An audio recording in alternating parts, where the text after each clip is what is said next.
Et maintenant, que nous avons appris de Jésus, que nous l'avons regardé faire, il est temps de mettre tout cela en pratique dans nos vies. Il y a quelques années, j'ai vu un reportage à la télévision, vous savez, de gens qui ont des belles propriétés et qui quand même veulent partir en vacances, mais l'esprit tranquille. Alors, il y a des sites qui proposent à des gens de faire venir des personnes qui vont garder leur maison, qui vont arroser leurs plantes, garder leurs animaux pendant qu'ils partent en vacances. Ça permet à des gens de faire de belles vacances dans un lieu qu'ils ne connaissent pas.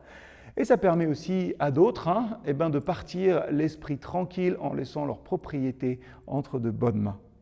Et ceux qui viennent garder, je vais les appeler les gardiens, savent que la maison ne leur appartient pas. Imaginez maintenant si un jour les propriétaires rentraient de leurs vacances et voyaient que les personnes à qui ils ont confié leur maison avaient abattu une cloison et commencé des rénovations. Alors c'est vrai, peut-être qu'ils ne leur avaient pas dit au début de leur séjour qu'explicitement ils n'avaient pas le droit de modifier quoi que ce soit. On pourrait penser qu'ils l'auraient compris quand même. Ils ne sont pas les propriétaires, ils ne peuvent donc pas faire ce qu'ils veulent, ils sont là pour surveiller et profiter. Un petit exemple pour vous dire que j'aime penser aussi notre vie de cette manière. Je ne suis pas propriétaire de ma vie. J'ai reçu un corps et je ne suis pas le maître du monde ou je ne suis pas le maître non plus des gens qui m'entourent.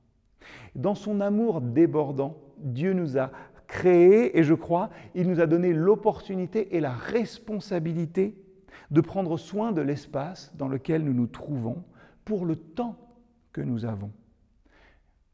Le Seigneur nous a donné des biens, des corps, des appartenances, des familles, des amis, pour qu'on puisse donner de l'amour généreusement aux personnes autour de nous. Quand on y pense quand même, c'est une sacrée responsabilité. Dieu nous a confié sa précieuse création pour qu'on puisse préserver ce qui est beau et nous efforcer d'accueillir toujours mieux ceux qu'il appelle à vivre une vie d'abondance dans sa présence.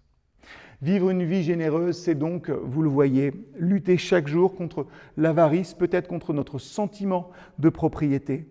Et quand ces sentiments-là viennent frapper à votre porte, souvenons-nous que le monde, que les gens ne nous appartiennent pas. Nous sommes des intendants invités à rendre le monde, je le crois, dans un état meilleur que nous l'avons trouvé. Nous avons reçu un cadeau sur lequel construire et partager. La seule chose que nous pouvons faire en échange de ce cadeau qui est notre vie, qui nous a donné, c'est de donner, et de donner généreusement. Alors, je vais vous poser une question un petit peu provocante pour terminer.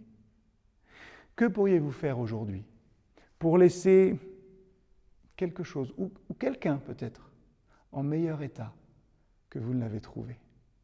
À bientôt.